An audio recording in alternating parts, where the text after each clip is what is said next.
Special తాబేళ్లు.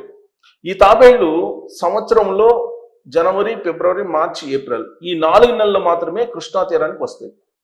Krishna తీరంలో కృష్ణా నది, కృష్ణాకి సంబంధించిన జిల్లాకి తీరం ఉంది, సముద్ర తీరం. ఈ సముద్ర తీరానికి వచ్చి సేద తీరుతాయి. సేద తీరతో పాటు అవి గుడ్లు పెడతాయి. ఒక్కొక్క తాబేలు వచ్చేసి దాదాపు 20 నుంచి 150 గుడ్లు పెడతాయి. ఈ గుడ్లను ఎక్కడ పెడతాయంటే సముద్ర తీరంలో పెడతాయి. సముద్ర తీరంలో దాదాపు ఒక 50 ఇంచుల లోపల తవ్వి గుడ్లు పెట్టి వెళ్ళిపోతాయి. ఎప్పుడు గుడ్లు పెడతాయి ఈ తాబేళ్లు? ఆలివ్ రిడ్లే రకం తాబేళ్లు అర్ధరాత్రి ఎవరికి కనిపించకుండా, కంటికి కనిపించకుండా గుడ్లు పెట్టేసి వెళ్ళిపోతాయి సముద్రంలోకి.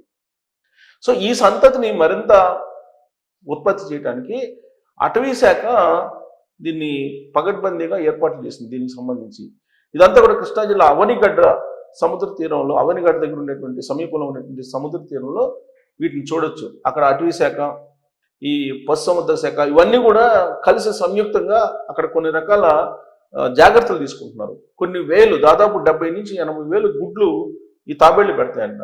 సముద్రంలో ఎక్కడంటే తెలియదు ఆ తాబేళ్లు. బట్ ఈ 4 నెలలు మాత్రం కరెక్ట్గా కృష్ణా తీరానికి వస్తాయి. కృష్ణా తీరానికి వచ్చి కృష్ణా తీరంలో ఈ గుడ్లని పెట్టి వెళ్ళిపోతాయి అవి. కానీ ఆ గుడ్లు ఉంటే కనుక యాక్చువల్గా తాబేలు గుడ్లు పెట్టిన తర్వాత పొదుగుతుంది. అంటే పొదగడం అంటే కోడి పెట్టలాగా పొదగదు. అది దానికి ఒక సపరేట్ ప్రక్రియ ఉంటుంది. ఆ తాబేలు వెళ్ళిపోతున్నాయి.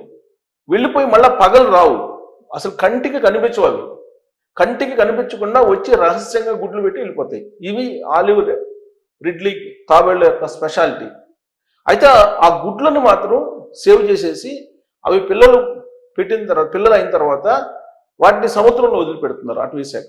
సో దాంతో గత 2-3 సంవత్సరాల నుంచి కూడా అదే చేస్తున్నారు.